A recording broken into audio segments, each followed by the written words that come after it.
ಬಾಬಾ ಬುಡನ್ಗಿರಿಯ ತುತ್ತ ತುದಿಯಲ್ಲಿರುವ ಶ್ರೀ ಗುರು ದತ್ತಾತ್ರೇಯ ವಿಶಿಷ್ಟ ರೀತಿಯಲ್ಲಿ ರೂಪುಗೊಂಡಿದ್ದಾರೆ. ಗುಹೆಗೆ ಸಾಗುವ ಅಕ್ಕಪಕ್ಕದಲ್ಲಿ ಹಲವು ಗೋರಿಗಳನ್ನು ನೀವು ಕಾಣಬಹುದು. ಈಗಲೂ ಭೇದಿಸಲು ಅಸಾಧ್ಯವಾದಂತಹ ಬೇಲಿಗಳಿಂದ ಈ ಗುಹೆಗಳು ಬಂದಿಯಾಗಿವೆ. ಗುಹೆ ಪ್ರವೇಶ ದ್ವಾರದ ಮುಂಭಾಗ ವಿಶಾಲ ಜಾಗವಿದೆ. ಗುಹೆ ಒಳಗೆ ಪ್ರವೇಶಿಸುತ್ತಿದ್ದಂತೆ ಒಳಭಾಗದಲ್ಲಿ ಒಂದು ಹಜಾರವಿದೆ. ಇಲ್ಲಿನ ಒಂದು ಪಾರ್ಶ್ವದ ಗೂಡಿನಲ್ಲಿ ಶ್ರೀ ಗುರು ದತ್ತಾತ್ರೇಯ ಪವಿತ್ರ ಪಾದುಕೆಗಳಿವೆ. ಇಲ್ಲಿ ನಂದಾದೀಪ ಹಚ್ಚುವ ಜೊತೆಗೆ ಪಾದುಕೆಗಳಿಗೆ ಹೂಗಳನ್ನು ಕೂಡ ಹಾಕಲಾಗುತ್ತದೆ. ಇದರ ಮುಂಭಾಗದಲ್ಲಿ ಒಂದು ಗೋರಿಯಿದ್ದು ನಂದಾದೀಪ ನಂದದಂತೆ ಮುಜಾವರ್ ಇದನ್ನು ನೋಡಿಕೊಳ್ಳುತ್ತಾರೆ. ಬಿರು ಬೇಸಿಗೆಯಲ್ಲೂ ಗುಹೆಗಳ ಒಳಗೆ ನೀರು ಯಾವಾಗಲೂ ಜುಳುಜುಳು ಆಗಿ ಹರಿಯುತ್ತಾ ಇರುತ್ತದೆ. ಹಜಾರದ ಒಂದು ಭಾಗದಲ್ಲಿ 4 ಗೋರಿಗಳಿದ್ದು ಹಿಂದೂ ಸಂಘಟನೆಗಳು ಇವುಗಳನ್ನು ದತ್ತಾತ್ರೇಯರ 4 ಶಿಷ್ಯರ ಸಮಾಧಿ ಎಂದು ವಾದಿಸುತ್ತವೆ. ಆದರೆ ದಾದಾ ಹಯಾಯತ್ ಮೀರ್ ಕಲಂದರ್ ಅಂದರೆ ಬಾಬಾ ಬುಡನ್ ಶಿಷ್ಯರ ಗೋರಿಗಳೆಂದು ಇನ್ನು ಕೆಲವರು ವಾದಿಸುತ್ತಾರೆ. ಇಲ್ಲಿ ಜಾತಿ ಮತ ಧರ್ಮದ ಭೇದವಿಲ್ಲದೆ ಮುಜಾವರ್ ಎಲ್ಲರಿಗೂ ತೀರ್ಥ ನೀಡುತ್ತಾರೆ. ಬೇರೆ ಪೂಜೆಗಳಿಗೆ ಇಲ್ಲಿ ಯಾವುದೇ ಅವಕಾಶ ಇಲ್ಲ. ಅವರವರ ಭಾವನೆಗೆ ತಕ್ಕಂತೆ ಮನದಲ್ಲಿ ಪ್ರಾರ್ಥನೆ ಮಾಡಬಹುದು ಅಷ್ಟೇ.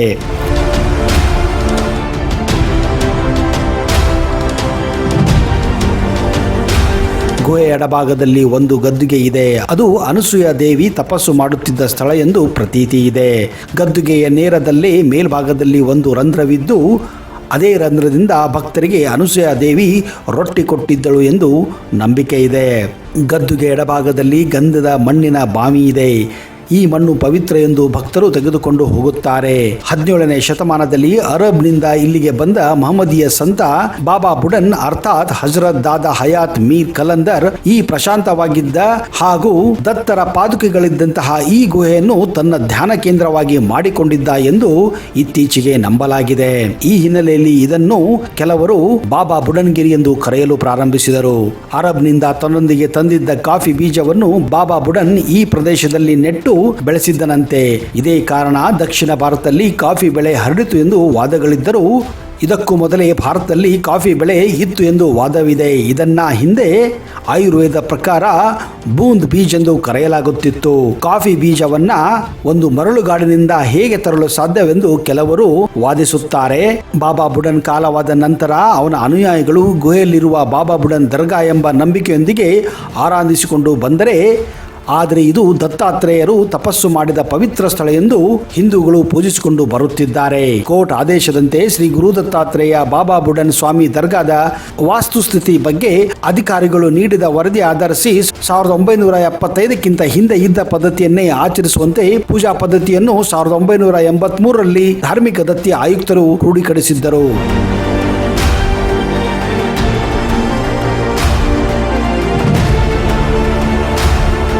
ಅದರಂತೆ ಈಗಲೂ ಕೂಡ ಇಲ್ಲಿ 2 ಪಂಗಡದವರು ತಮ್ಮ ಧಾರ್ಮಿಕ ಚಟುವಟಿಕೆಗಳನ್ನು ಮುಂದುವರಿಸಿಕೊಂಡು ಬಂದಿದ್ದಾರೆ.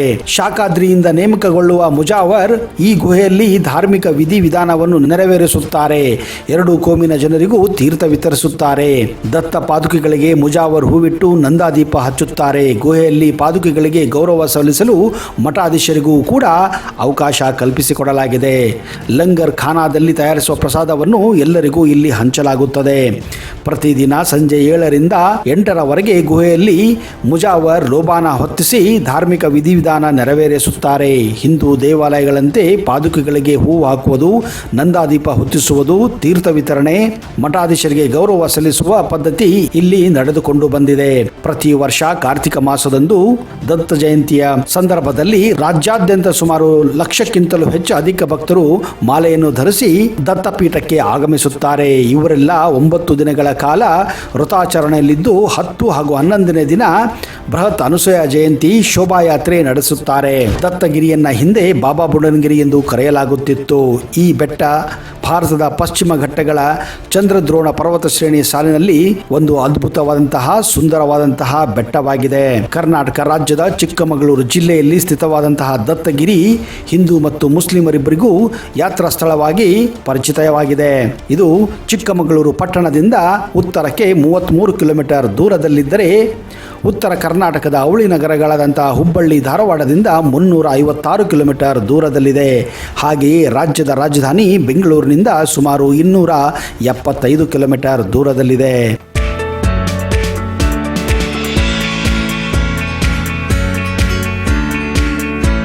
ಮುಳ್ಳಯ್ಯನಗಿರಿ ಕರ್ನಾಟಕ ರಾಜ್ಯದ ಚಿಕ್ಕಮಗಳೂರು ಜಿಲ್ಲೆಯ ಪಶ್ಚಿಮ ಘಟ್ಟಗಳ ಚಂದ್ರದ್ರೋಣ ಸಾಲಿನಲ್ಲಿರುವಂತಹ ಒಂದು ಅತ್ಯಂತ ಎತ್ತರವಾದಂತಹ ಶಿಖರವಾಗಿದೆ ಸ್ನೇಹಿತರೆ.